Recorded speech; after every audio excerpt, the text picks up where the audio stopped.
What's doing, everybody? Today is Thursday, October 17th. RNC Chairman Michael Whatley joins me on the podcast today.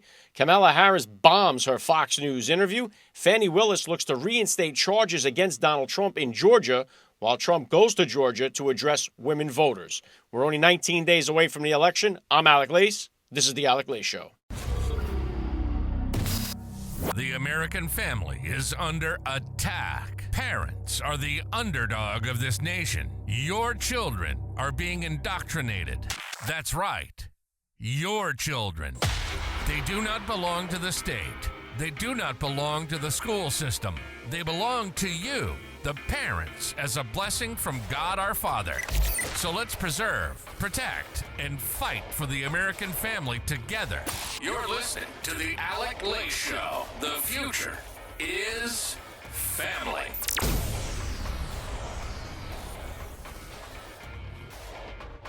All right, let's do this. Welcome, everybody, to the Alec Lace Show. I'm happy and honored, as always, to be here with you guys. Thank you for tuning in. If you're watching the broadcast as it streams live on Rumble, please don't forget to get down there, hit the share button. Let's get as many people into the live stream as possible. Wherever you're listening from, don't forget to like, follow, share, get involved in the comments section, leave a review, whatever you can do to help me out here. I got a great program for you guys today. The GOP chairman, the RNC chairman, Michael Whatley, joins me on the podcast today. A lot of questions. I got a short window with him, but I mean, election integrity, top of the list on the minds of many voters, myself included. So we're going to talk all about what the Republican Party has been doing to secure this year's election. If you missed out on yesterday's podcast, I had General Michael Flynn. He stopped by the podcast for another appearance. And on Tuesday's show, I had Dennis Prager. He was here on the podcast as well. So if you missed out on any of the action this week, please flip it back and take a listen. I have one guest lined up for next week. I'll announce it at the end of today's podcast. All right, so let's get to it here. Kamala Harris got cooked on Fox News last night with her interview with Bret Baier. This thing went absolutely the wrong direction for Kamala Harris. So let's take it from a few. I'm going to give you guys about three of the clips, three highlights that I thought were pretty good takeaways from this interview. And here's the thing, too. If you had any questions about whether or not Kamala Harris was indeed a DEI hire, those questions got answered during that interview with Bret Baier, because she comes off like an idiot. She comes off like she's just the wizard of word salad, is exactly what she is. There's no way this woman got where she is based on talent. It's impossible. She talks, she makes zero sense. And that was one of the classic highlights from Bret Baier. I'll play that one here during the clips, but nobody knows what the hell she's talking about half the time. She don't even know what she's talking about half the time. But unless you have an independent or a non-biased journalist that's going to say, wait a minute, what are you even talking about? I know Trump called her out on that. I don't know what she's talking about. Same thing with Joe Biden. Nobody knows what he's talking about half the time, because the guy his brain is cooked. So Kamala Harris came away from this looking absolutely terrible. Here it is. We'll talk about the number one thing. One of the top things on the mind of a lot of people is the open border, the illegal immigration. So here's how she handled it. And guess whose fault it is for the open border and for the immigration? You guessed it. It ain't Kamala Harris's fault. Here's the clip. Madam Vice President, it was a policy decision in the early part of your administration. I will let one of the mothers talk about it. Take a listen. I believe the Biden-Harris administration open border policies are responsible for the death of my daughter. That's the early days. So do you owe them an apology, is what I'm saying. I will tell you that I am so sorry for her loss. I am so sorry for her loss. Sincerely. But let's talk about what is happening right now with an individual who does not want to participate in solutions. Let's talk about that as well. But do you want to answer in all fairness, I told you, I feel awful for what she and her family have experienced. During that time, you said repeatedly that the border was secure. When in your mind did it start becoming a crisis? I think we've had a broken immigration system transcending, by the way, Donald Trump's administration, even before. Let's all be honest about that. I have no pride in saying that this is a perfect immigration system. I've been clear, I think we all are, that it needs to be fixed. We need more. I was just down at the border talking with border agents, and they will tell you, and I'm sure you probably, I know you investigate and you are a serious journalist, they will tell you we need more judges. We need to process those cases faster. We need the support for those cases that should be prosecuted. They need more resources, and Congress ultimately is the only place that's going to get fixed, Brett. Well, that's how this system works. That's the premise of this question. But There were that's how the 90 system plus works. executive orders that were rescinded in the first days. Many of those were Trump border policies. I'm not going to stay here because there's other things to talk about, but you frequently talk to the Border Patrol Union for support of that bipartisan bill, and they did. They supported it. But they also just endorsed Donald Trump and said, you've been, quote, a failure with border security. Of course, we're not going to accept any responsibility, although you're the incumbent. You've been there for 4 years. It's Donald Trump's fault. The illegal immigration. Let's go back 10 years. Let's go back 20 years. Let's not look at the last 3.5, 4 years. Let's look at anything except that. It's everybody else's fault, but the administration that you currently serve in, right? So that's what you could expect from Kamala Harris. It's always going to be pass the buck. No ownership of the issue here. We know that the border is a calamity and it needs to be stopped. These people undid everything that Donald Trump did down there. Here was the next thing. I think this is an interesting point here too. Bret Baier presses her on her opinion of Trump's mental fitness, because lately, if you see her on Twitter too, a lot of times she's questioning Trump's mental faculties. Something's wrong with Trump. He's losing it a little bit. They're trying to reverse psychology, this whole thing where we had it with Joe Biden. Oh, his age. He's obviously losing his marbles. So Kamala Harris has been trying to play that game with Trump. The problem is Trump can speak off the hip for 2 hours straight and doesn't have a problem. So Bret Baier pressed her on this. Here's the issue. But You call let's not Donald diminish Trump. the significance you of that. call Donald Trump. He's misguided. You say now He's unstable. He is unstable, Brett. He's not well. You say he's mentally not stable. He's not stable. Let me ask you this. You told many interviewers that Joe Biden was on his game, that ran around circles on his staff. When did you first notice that President Biden's mental faculties appeared diminished? Joe Biden, I have watched from the Oval Office to the Situation Room, and he has the judgment and the experience to do exactly what he has done in making very important decisions on behalf of the American people. There were no concerns raised? Brett, Joe Biden is not on the ballot. I understand. And Donald Trump But is, you talked about it. And Donald Trump After George Clooney said within a few minutes of talking to President Biden at a fundraiser that he thought this was not the same Joe Biden that we saw on the debate stage. Donald Trump is on the ballot. I understand. Joe Biden's not on the ticket. Joe Biden's not on the ballot. But Joe Biden is the guy that you told the American people was sharp as a tack. Joe Biden is the person you told, you're confident that this guy has all his faculties together. So right there, you gave up your ability to judge anybody's mental condition. You failed miserably at that. So we're supposed to listen to you telling us about Trump's health when you're the one that told us that Joe Biden was mentally straight. There was no issues with him. Until the debate night happened, then everyone got exposed to the Joe Biden, and they said, wait a second, there's a major catastrophe happening here with Joe Biden, and then he was pushed out of the party. And here's Kamala Harris saying, trying to play this game, Trump's a little older, his mental faculties aren't there, and of course, she just, instead of addressing the fact that she misdiagnosed Joe Biden, Joe Biden's not on the ballot, so let's just move along. One thing you can't move along from is the economy. So Bret Baier puts that to her and says, hey, wait a second here. Why is it that Americans feel more confident about Trump with the economy than with you? Watch the backpedal. I think more people say they trust him on the economy than they trust you. I think that when you look at an analysis of our plans for what we would do as President of the United States, it has been clear to those who study and understand how economic policy works that moving forward, because I do believe the American people are ready to turn the page on the divisiveness and the type of rhetoric that has come out of Donald Trump. People are ready to chart a new way forward, and they want a president who has a plan for the future and a plan that is sound and will strengthen our country. My plan for the economy does exactly that. So instead of answering the question there, we get a little bit of the word salad, a little bit of a circle around, a little circle back Psaki, right? A little nonsense from Kamala Harris. Here's the answer, though, that Kamala Harris was looking to give, and I'll give it to you right here. Why is it that the American people trust Trump with the economy more than Kamala Harris? The answer is because we live in reality. That is the reason why we trust Trump with the economy. We had 4 years of Trump with the economy, and we had 4 years of Kamala Harris's administration with the economy. And we have a chance to look at both and see which one was better. And everybody, you'd have to be an idiot to say, I wanted 4 more years of the economy that was given to us by Kamala Harris and Joe Biden.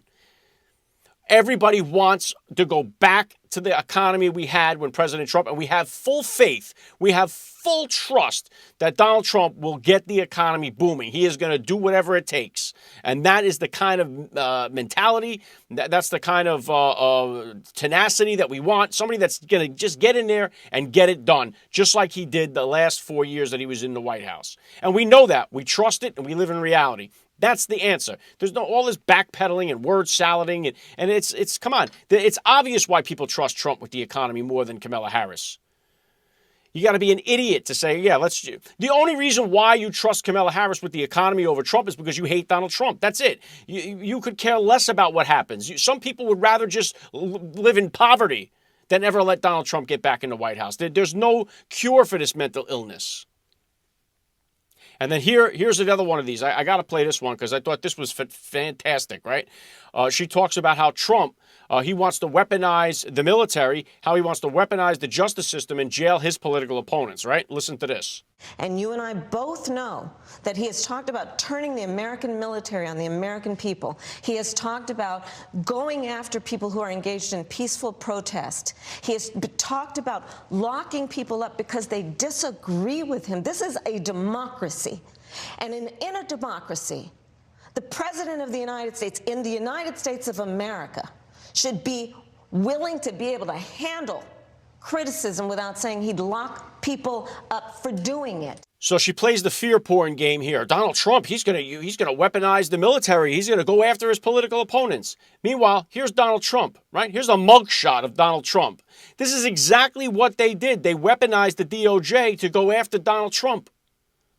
You have Steve Bannon sitting in prison right now. Peter Navarro, who went to jail. And she's telling you one of the big threats is, oh my God, he's going to go after his political opponents and put them in jail. This is exactly what your administration just did. And she sees no harm in it. Because everybody on our side deserves to be in prison. And everybody on their side, if you put them in prison, it's an assault on democracy. You can't do that to us. We're on the side of democracy. But we're allowed to put Trump's people in prison, including Trump himself, because we see him as the political enemy. We see him as the fascist. And they make up this BS, and then they play it out, and you have to listen to it. It's nonsense. She's telling you right there, oh, Joe, we fear Trump's going to... Well, maybe some of the people do belong in prison, Kamala Harris. Maybe some of the people are treasonous that are in the White House right now. How about Mayorkas? Don't you think Mayorkas should be in prison right now? Don't you think like Dr. Fauci should be in prison right now? 100%. These people, you have such a disaster and such a treason to this country, what's happened at our southern border, that to not respond in such a strong way would be almost treasonous in itself. So yeah, Trump's going to put, how far out is that, right? Oh, Trump's going to jail his political opponents. Meanwhile, there's a mugshot of Donald Trump. So, of course, not even Bret Baier knew what the hell Kamala Harris was talking about. You and I both know what I'm talking about. I actually don't. What are you talking about? It's laughable. It's laughable, but it's sad that this woman is just a snot away from being in charge of the country. Now, of course, because she was getting beaten so badly in this interview and performing so poorly, her staff threw in the white towel. They said, no, we can't have any more of this. Stop the fight. Here was Bret Baier afterwards. Dana, you've been on the other side. You've been on the rapper as a press secretary interviewing a president. And, I'm talking like 4 people waving their hands like it's got to stop. So, Martha, I had to dismount there at the end. And you can't blame her staff there, too. She was getting pummeled in that interview. It's kind of like she took a Willie Brown type shellacking. Of course, the staff is like, no, we got to stop this. Stop the fight. Throw in the white towel, and they ended it abruptly after 26 minutes into the interview. Meanwhile, on CNN, they thought the whole thing went great. Here's one guy thinks it went swimmingly, and the other guy thinks she hit a home run. CNN was watching a totally different broadcast. Take a listen. I think this strategy from Harris was a Google strategy. She wanted Fox viewers to start to Google some of the things she was saying, because some of the comments she was making in this interview are foreign to the Fox audience. That was a home run. because she sent the one message that needs to be sent, which was, I will go anywhere at any time and show the courage necessary to speak to every American, because that's what a real president does. Yeah, the one guy, she hits a home run. That guy, now here it is. This is the thing, too. You have these people, obviously, that are not genuine. They obviously are having to say what they're saying about this, because there's no way you could watch that and think that she came off good. Number one, Kamala Harris couldn't handle Bret Baier. How's she going to handle Xi Jinping? Right? She had a hissy fit. She had a meltdown. She's yelling and she's out of sorts and she's rattled. And she had to end the interview early because she can't handle Bret Baier. How's she going to handle Vladimir Putin?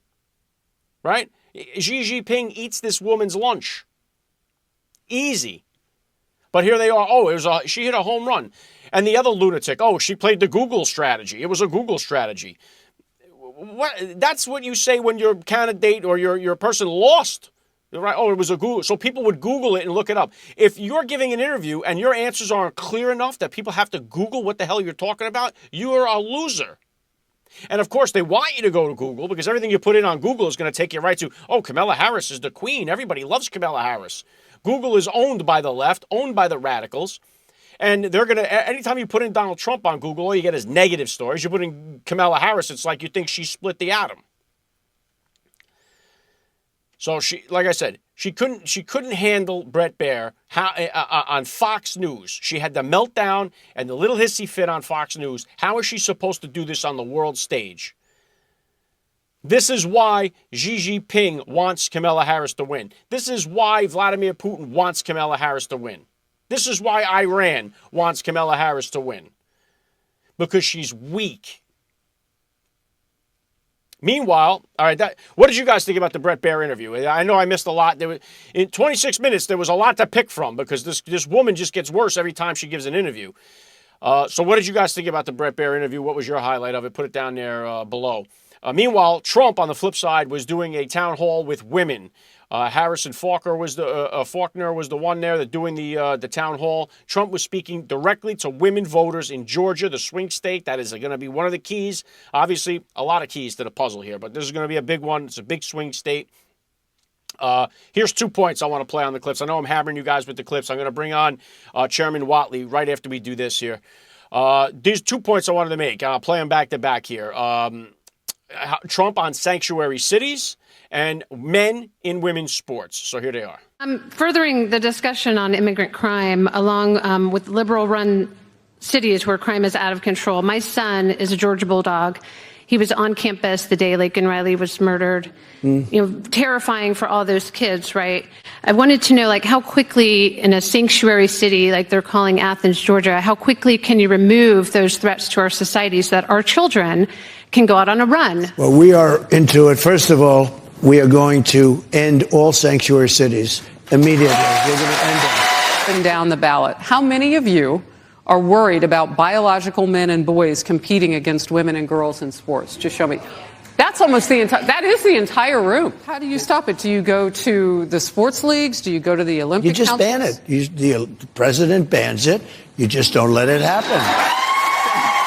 And I think it's a major issue to get men out of women's sports. The fact that we have to talk about this, everyone thinks is ridiculous. But here is, women voters. Here's the latest poll that we see. I mean, this was a CBS poll or whoever this poll was by. Who knows? Again, the polls are what they are. But we do know that he didn't do as good with women in the last election as we hope he does in this one. Right now, the polling is Trump is behind 54% for Kamala, 45% for Trump. So he's got almost a 10-point. He's trailing by 10 points for women. He's ahead with men, we know, but the women voters, he's got to pick up some support with the women voters. And I think the issue of the men in women's sports is a big issue. I believe that what's going on in the school system is a big issue to mothers. I think it's an important thing to hammer on. The fact that your kids are being exposed to this pornographic material, and then when you try to take it out, you got the Democrats saying, they're book banners. They're trying to ban books. They never tell you. You notice this. They'll always say that the right wants to ban books. They will never tell you what the books are that the right wants to ban. Because if you see the books that they're asking you to remove from the schools, you would say, okay, yeah, let's get that out of there. That shouldn't be in there. But they don't do that, right? And the media backs them up. So that's why they'll get away with it. But I think that's a big issue for the women, especially the moms that are out there. They are tired of seeing what's going on in the school system. You got schools that are keeping secrets from parents. The transgender surgery stuff that's going on is insane. And you're seeing what's happening to these kids. Now they've made it so mainstream, this transgender bullshit, that you got kids that are all confused in the head. And now they don't know which end of the stick is up. They're getting pulled in all these different directions. You're putting kids on puberty blockers. They're trying to find themselves. They don't know what they are doing. And this is all by design. Poisoning the mind of the children and getting them when they're young to develop that mindset of, oh, you know what? I don't have to be happy with the way God made my body. I don't have to stay a boy. I could be a girl. Or I don't have to be a girl. I could be a boy. Imagine this. You have kids in grammar school talking about this. Like my kids, my fifth grader knows what a transgender is. Isn't that sad? Like, that's a sad state of affairs that this is what's going on in the school systems. And this is what's going on in our world. We got to eradicate that stuff from our society. It's brutal. We've allowed this mental illness to take over a big facet of our society, and it's got to be weeded out. I mean, it's very, very bad and poisonous for our children, and just poisonous overall. It's a mental illness that we're nurturing, that we're promoting, that we're encouraging. So that part of it, I think, hits women too. Where you know, again. The other part with the sanctuary cities, women don't want to live in neighborhoods that are getting taken over by these illegals, and these illegals are moving out into the suburbs. That's going to eventually, this is going to get worse and worse and affect women, moms in the suburbs as well. It's already happening. Meanwhile, they're telling you, oh, it's just a handful, right? It's just a handful of apartments that are getting taken over by Venezuelan violent gangs. Just a handful. I love the Babylon Bee put this up, like, 9/11, it was blown out of proportion because it was only a handful of buildings that were attacked. So why are you getting so sore? That was so unbelievable that woman said that to J.D. Vance the other day. So Trump has got to pick up the pace with women voters. He did this town hall. I think it went well. Hopefully he's doing what it takes to win the women voter. Are you a woman voter out there? Are you listening to the show? Hit me with a comment down below. Are you voting for Trump in the election? If not, why? What is the main reason why? All right, one of the main things that's going to happen in this election here, we only got 19 days to go, is one of the biggest concerns that I have. I know one of the biggest concerns a lot of you have is election integrity. We all watched what happened in 2020 in the middle of the night when Trump was dominating the election, and all of a sudden, in a few key swing states, these big ballot dumps came in, and all of a sudden, they all went one way, and Joe Biden stole the election in the middle of the night, and boom, there you go. And then everything you try to say in the aftermath of it is, oh, you're just an assault on democracy. So we are afraid of that happening again. I just talked to Michael Flynn about this yesterday. It's one of his number one concerns because we could just kind of smell it. We can taste it. And it seems like the Democrats are doing everything they can to set the stage here. And did we do enough? We had 4 years to try to secure our elections, and it doesn't seem like we did hardly anything. I know when I had Congressman Matt Gaetz on the podcast a couple of weeks ago, he pushed back on me a little bit on that and said that they have done some things. I don't think it's enough. I mean, what do you think? How do you feel about the security of this election? Are you confident that illegals won't be voting in the election? Are you confident that we're going to get the results the same night? I mean, the things that we all wanted to see, right, was voter ID, single-day voting, paper ballots. These are the things we all wanted to see, but none of that seemed to happen.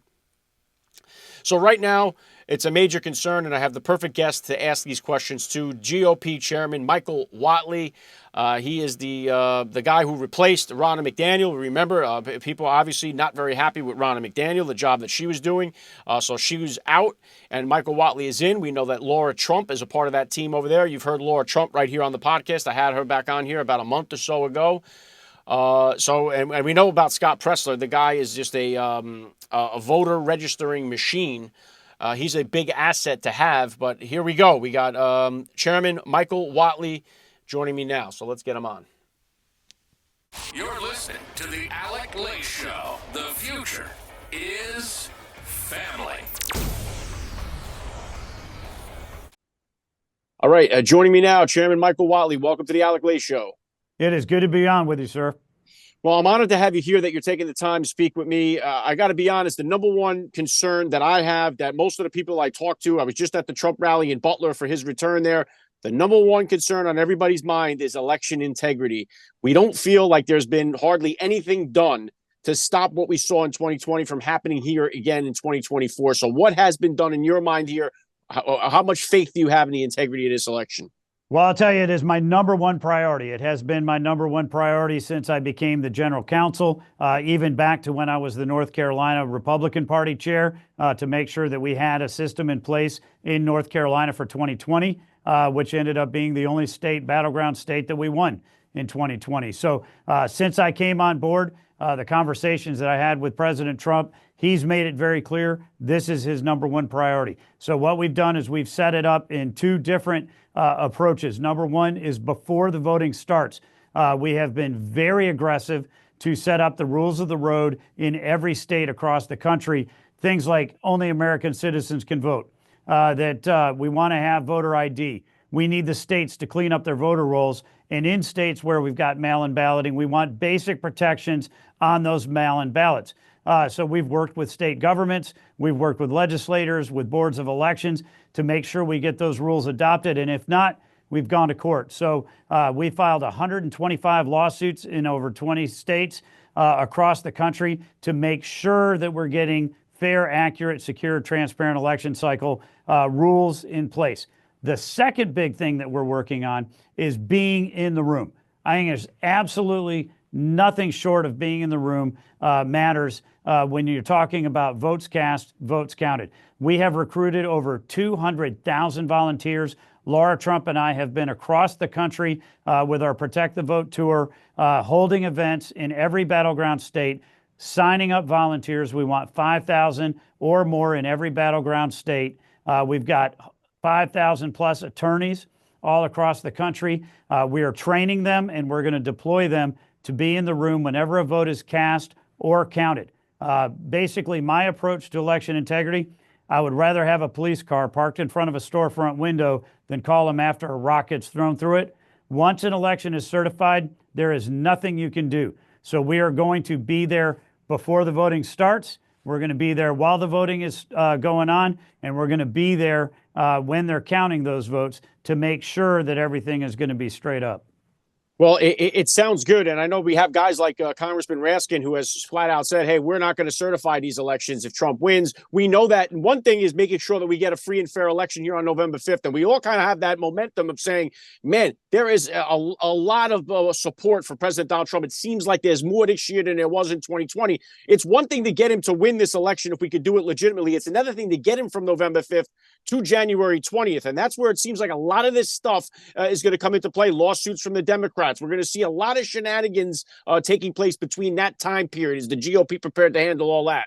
We are. We're working very aggressively. Like I said, we've got over 115 different attorneys right now that are on staff, that are on payroll across the country. We're in every single battleground state, so we will be very aggressive at protecting his interests legally. One of the key things that we're going to have to do is win the House. We got to expand our majority in the House, make sure that we keep the committee gavels in Republican hands, because when they go to certify, we're going to make sure that Jamie Raskin does not have a seat at that table.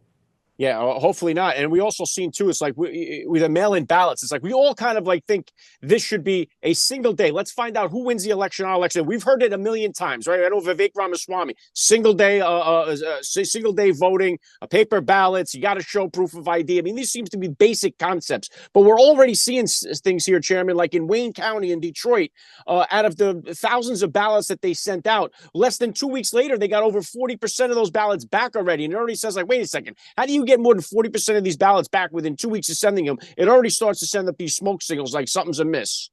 Yeah, look, and we're monitoring that. We're working very closely with that. I will say that in the case of Wayne County, they got those ballots out upon request a lot faster than other counties have. But we're going to be very careful to make sure that only the votes that should be counted are going to be counted and that they're tied with it. We have sued the Michigan Secretary of State, Jocelyn Benson, more than anybody else in the country because she continually sets up the rules in Michigan to violate Michigan law.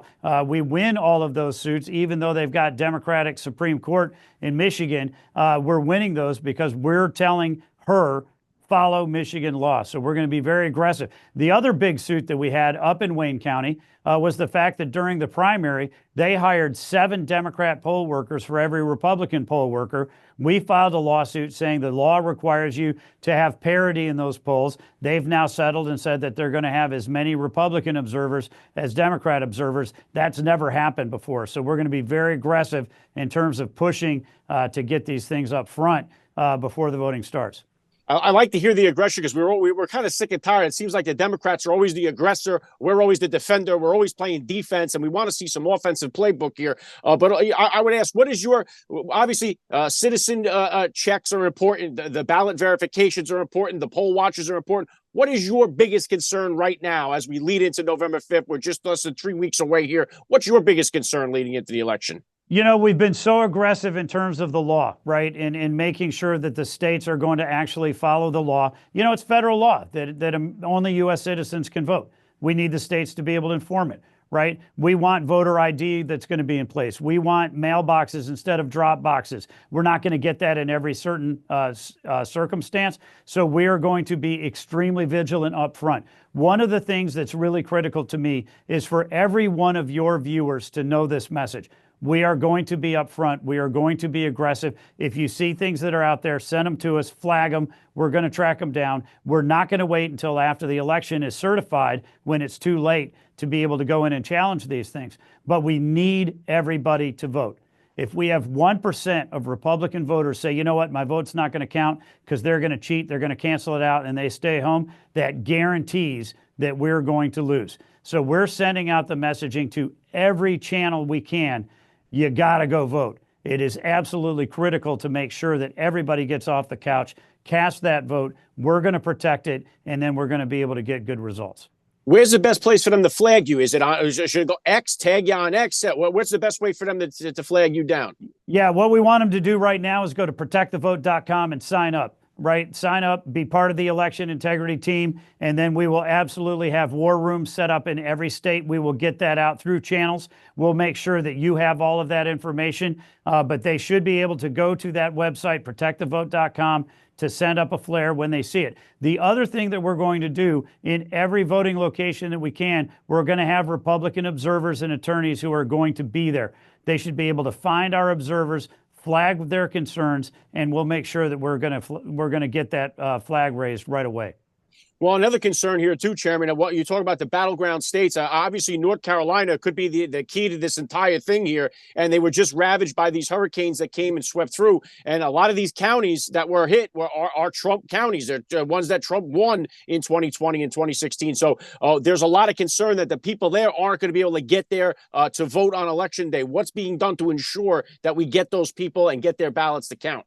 Yeah, I think it's really important what you're talking about, and that is home for me, right? I grew up in the West, in the mountains of North Carolina. I was just up there with Samaritan's Purse last Friday, trying to help families that have been destroyed. Their houses have been destroyed. They had a tree fall through it. They got flooded out. Working with there are amazing group of faith-based organizations. Samaritan's Purse is doing a great job. We're seeing the Baptist men's missionaries who are up there and others that are on the ground right now fighting this fight. We have worked very closely with the state legislature. We got legislative rules that are through. The Board of Elections has been really good to work with here. There is going to be a place for everybody to vote. Very important for them to go to the NCGOP website to be able to get where, when, and how they can vote. But then we've just got to go reach these voters. We got to reach these families and tell them that they can go vote, that they're going to have the opportunities during early vote and during Election Day to get their votes in. Absolutely beyond critical, because the 11th District of Congress up there delivered more votes for Donald Trump than any other congressional district in 2016 or 2020. So we need them to turn out to be able to carry that state. Yeah, well said. And it just seems like they've been abandoned by so much of our own government. We constantly see these videos that are coming out of North Carolina, other places down to Florida. We see these people that are just feel like they've been left behind by the government. And meanwhile, they're telling you on the TV, oh, everyone's fine. Everyone's happy with the response with their $750. But meanwhile, it doesn't look that way when you watch these people coming out, pouring their hearts out when we see them on X and we see them on YouTube. Yeah, look, it is very fair to say that FEMA is a four-letter word in Western North Carolina right now. And we are going to make sure that everybody has the opportunity to register that disapproval at the ballot box. But first things first, we do need to pray for those people. It is absolutely devastating what happened to my home county of Watauga and all the rest of the western counties there. We care about people first. We'll worry about the votes later, but absolutely thankful for the work that all of these different groups, Red Cross, Samaritan's Purse, and the Baptist Men's Ministries are doing on the ground. We're seeing volunteers from all across the country. You know, yesterday I was in Ohio, touring Southern Ohio with Bernie Moreno, and I had a guy come up to me and say, I was just in North Carolina. I was just in your home county volunteering from Ohio. I had another lady who said, we are sending resources and supplies down there right now. The outpouring from the private sector and the faith-based community is what's keeping that part of the state alive right now.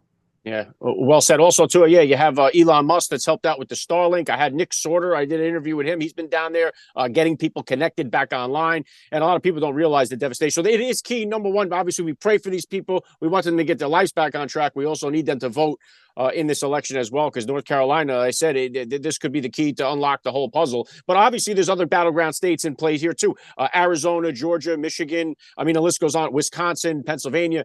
These are all critical states here for Donald Trump to win. And it seems like he's been doing everything possible to make sure that this happens. He's been doing one rally after another. He went back to Butler after being shot in the head. And I think that sent a powerful message to so many people out there to go back to the place that you were almost killed on live TV 84 days later, and then hold a rally and just say, hey, I'm still here and I'm still coming for you. And I think that really helped. You know, I know we have so many people that are still sitting on the fence, it seems like, but it's, I think when you watch the heroic movement like that from Trump, I think it's got to inspire people to say, all right, let's go out there and get the vote. So right now, are we getting more people registered than the Democrats? Are we doing more in these battleground states? In every single battleground state, we have cut the lead that the Democrats had or expanded the lead that the Republicans have. You look at Florida, we now have 1 million more registered Republicans than Democrats. In Pennsylvania, we have cut their lead in half. In North Carolina, we have cut their lead in half. We are winning the registration, but more importantly, we're winning in the polls, right? There are a lot of independent voters, a lot of unaffiliated voters across the country, and they are siding with Donald Trump across the board. In every single battleground state, the traditional 7 plus Virginia, we are showing durable leads right now. They're not big.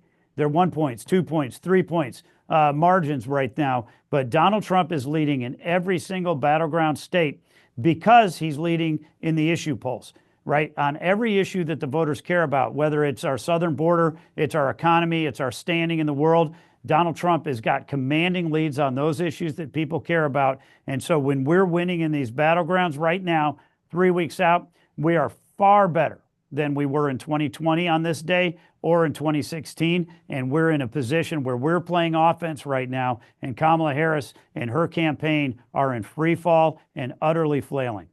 And in one of those places that we do see the free fall is among black voters. We've just seen Barack Obama come out basically begging black men and pleading, hey, you got to support Kamala the way you supported me. And it seems like Donald Trump is pulling more black voters than any other Republican that we've seen in history. I know that has been, if we could get black voters, if we could get women voters, then it's obviously the nail is in the coffin for Kamala Harris. How is Donald Trump doing this year with women voters, minority voters, compared to 2020 in your opinion?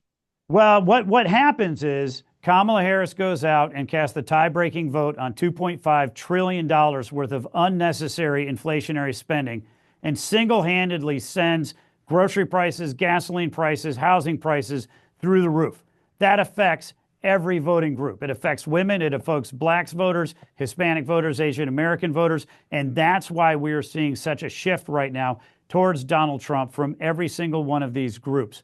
Right? They're not going to support a lady who has cast these votes and then goes on The View and says, I can't think of a single thing that I would change from the last 4 years. You know what? I can think of a lot of things that the voters want to change. Inflationary spending is one of them. The only thing that she has even put on the table as a new policy is that she's going to institute the largest tax hikes in the history of this country. So not only are you going to pay more at the grocery store and the gas pump, you're going to have less money in your pocket to do it. No wonder she is, as we said, she is in free fall right now. Yeah, and hopefully, I mean, just you say the best place to register voters or talk to Trump supporters is at the grocery store, because we all do these things. It's a part of our everyday life. I know I'm running up against the clock. Last thing here, Chairman Whatley, have we done enough? Has the GOP done enough? Do you feel like we left it all out on the table here? Did we leave it all out on the field? Is there more work that could be done? How do you feel? How's your confidence level heading into November 5th? I feel really confident right now. We've got voting going on right now all across the country. Early voting has started. Mail-in voting is starting. I will tell you this. We have the most unified RNC and Trump campaign staff we've ever had. Everybody is working 24/7, but nobody is working harder than Donald Trump. The man is absolutely on a mission. He is doing 2, 3, 4, 5 events a day. He is making phone calls in between. It is an honor to serve with him. It is an honor to work with him. He is an inspiration to all of us every single day, because we're not going to leave anything out on the field. And we're going to work tirelessly for the next 21 days, and we're going to see this through. Let's bring it home. I love the confidence, and I'm praying for us. I'm praying for this country and Donald Trump. Thank you for the work that you're doing, Chairman Mike Whatley. Love to have you on again down the line. Thank you so much for giving me a few minutes of your time today on the Alec Show. You got it. Thanks, sir. All right, honored to have Chairman Michael Whatley on the podcast. What did you guys think about the interview? How do you feel about the security of this election? I'll tell you what, I was satisfied with a lot of his answers. I do realize that we are up against a pretty bad machine here. We are up against the Democrats that are constantly playing on offense. I think they are always one move ahead. They already have a contingency plan. If they can't do this, they're going to do that. If they can't do that, they're going to do the other. And it seems like that's kind of the way they play, and we always kind of react instead of setting the pace. So what do you think about the interview with Michael Whatley? I like his confidence. I think that it sounds like they're doing what they can. For me, it'll never be enough. I think that we had 4 years. The thing we wanted to see was a voter ID get put in. We wanted to see paper ballots, no more mail-in ballots. But this is what it is. It's like when I had Dr. Carson on the show. We have an election season. We don't have an election day. We have election season. Right now, people are voting in the election in different states. The polls are open, and it's 19 days yet until the election. So we have election season. No other country does this. No other first world country has their elections in a season like we do. And the only reason why you do that is so that you can leave the door open to cheat. There's no other reason to do it. Why do you have to vote 20 days before the election? Election day is when you should have to vote. That should be it. We don't need to have 20 days prior to the election. The only reason why you want more days to vote is so that you have more chances to cheat. The only reason why you don't want voter ID is so that you can cheat. They call it voter oppression. It's voter security. I don't know. Anyway, what you guys think about it? Make sure you are registered to vote, please, for heaven's sake. If you're not registered to vote, if there's still time, register to vote, get involved, get your voice heard. This is going to be a massive turnout, and we have got to get to the polls, and we have got to overwhelm them. We got to be too big to rig, because we can't leave anything up to chance. And if they do rig it, we got to make it look so obvious that they did it. And hopefully that's where the GOP can come in, and that's what Michael Whatley was just talking about. So, all right, listen, talking about when I was doing the Bret Baier interview there with Kamala Harris, and she was talking about going after your political opponents. One of those is Fani Willis with her lawsuits against Donald Trump, the DA down there in Georgia. She now wants these charges restored. So these are 6 charges against Donald Trump. The judge dismissed these charges back in March, 2 other charges back in September. Now, remember, this entire thing with Fani Willis came undone because she ended up she got caught having an affair with the prosecutor that she appointed to handle the case. So we're not even going to get a chance to hear that, because they're saying she should be disqualified. That is scheduled for December 5th. So that's going to be a month after the election. But she wants these 6 charges to be put back onto the books. Now, this is why I think this is interesting. And why are they doing this now? If Trump, remember what I said to General Flynn yesterday, Trump winning on November 5th is one thing. Getting Trump from November 5th to January 20th and inaugurated as the 47th president is a whole nother bowl of soup, because they are going to stop at nothing to try to prevent it from happening. And they're going to try, again, we have these lawsuits that are still pending. They're still going to try to, there's no way they don't have more rabbits to pull out of the hat. I'm telling you, they have contingency plans for all of this stuff. Trump wins on November 5th. They try to take him out another way. We heard Congressman Raskin, I won't certify the vote, the election. So we aren't, even if we get Trump to win on November 5th and stop the steal, we're not out of the woods yet. It's a long way. We're 19 days from the election, but there's a big piece of property between November 5th and January 20th. Number one, we got to worry about them legally trying to stop President Trump. Number two, we got to worry about them not killing President Donald Trump. They've tried twice already. Everything's on the table. Who knows what's liable to happen? We've had decades worth of political activity in just a matter of months here. A president, an incumbent president, stepping down and deciding not to run for president after already doing a debate, already doing the campaign. That is monumental. How many times has that happened in history? Not many, if any, right? That he pulls out last minute. And then you have a candidate that nobody voted for that they just installed. Right? And everyone just goes along with that. And they justify it, too. They justify it. Oh, this is democracy. We didn't vote for her, but she's our candidate. That's democracy. So we had that happen. You had President Donald Trump. They hit him. They shot and hit him on live TV. They shot him in the head. He gets hit in the ear on live TV, almost gets taken out and killed. A person is murdered right on live TV at a Trump rally. And then they have a guy at his golf course who almost gets a chance to kill him again. Like, these are monumental events that have happened in the course of political history. The media is completely silent on it, we know. And then 84 days after getting shot in the head, he goes back to the same place and offers a rally and finishes the rally he started. I mean, what's happened here is, also, too, just look at these events. A president of the United States being arrested, being mugshotted. All of these things that are happening are just insane, man. It's wild what we are witnessing right now, and it's all because they're pulling out no stops in order to prevent President Donald Trump from getting back into the White House. For them, it's a no-fail situation, and that's the biggest fear that you have, that it's a no-fail situation. They cannot allow this man back into the White House. They'll stop at nothing. And so I think everything's on the table. I think trying to take him out is on the table. I think another a World War III breaking out is on the table. I think a nuclear war is on the table. Another virus is on the table. I think anything goes. I mean, I especially if he wins on November 5th, it's going to be a wild 2 months until he gets inaugurated. Another story I wanted to hit you guys with here. The FBI yesterday quietly updates their violent crime numbers, right? Now, we all knew this, and Donald Trump called it out during the debate. They fact-checked him on it, and they shut him down on it, where you had David Muir debating Donald Trump about this. Well, it turns out here, the FBI, their numbers on violent crime were wrong, and Trump was right. And we know that because you have certain districts not reporting. We knew all that. But here's the difference, and here's the monumental difference. Instead of there being a 2.1% drop in violent crime, which is what the FBI reported, there was actually, when this was revised, a 4.5% increase in violent crime. So not only is violent crime not down, it's gone up 4.5%. So this is a difference of 6.6%. That's the change that we just seen the FBI update on the violent crime. So violent crime is a swing of 6.6%. In the increase. But meanwhile, they pressed Donald Trump on it during the debate. If you don't remember, here's the clip.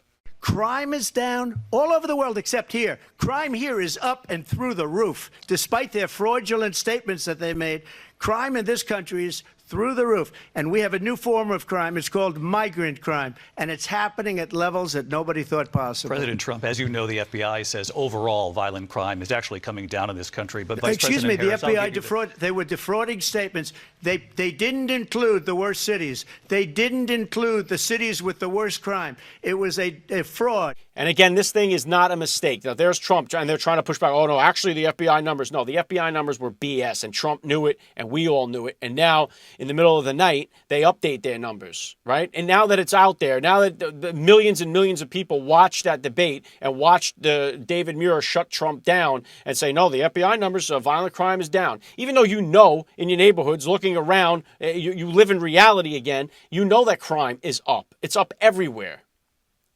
So that's a monumental change that here's the other thing. This was not a mistake. The FBI didn't do this by mistake. They did it on purpose to mislead the American people. That's why they did it. They didn't just mistakenly, violent crime. Oh, my bad. It's not down 2.1%. It's actually up 4.5%. Come on. This isn't a mistake. It's on purpose to mislead you, the American people. It was the same thing with the 51 intelligence officers with the Hunter Biden laptop. That wasn't done on mistake. That was done on purpose. They did that on purpose to mislead the American people. And then it's always like one of these things in the newspaper where they make the correction, right? They put the front page of the paper. Crime is down. Violent crime is down in America. And then when they want to make the correction, it's 3 months later, and it's a little tiny asterisk thing on the bottom of the back page, page 34, in a little box that nobody sees. And meanwhile, the story is out there embedded in people's minds. You can't unchange that now. You can't convince them that they've been fooled. No, violent crime is down under Kamala Harris. It was a lie, and it was done on purpose. They know what they're doing. This is why it's so important to have control of the mainstream media. What happened with the Department of Labor just a few months ago, right? The Department of Labor told you, oh my God, the jobs are booming. Bidenomics is working. And look at the job numbers. They touted the job numbers out there. And then a month or two later, they come out and say, well, actually, we were off on the job numbers by 800,000 jobs that we reported that don't exist.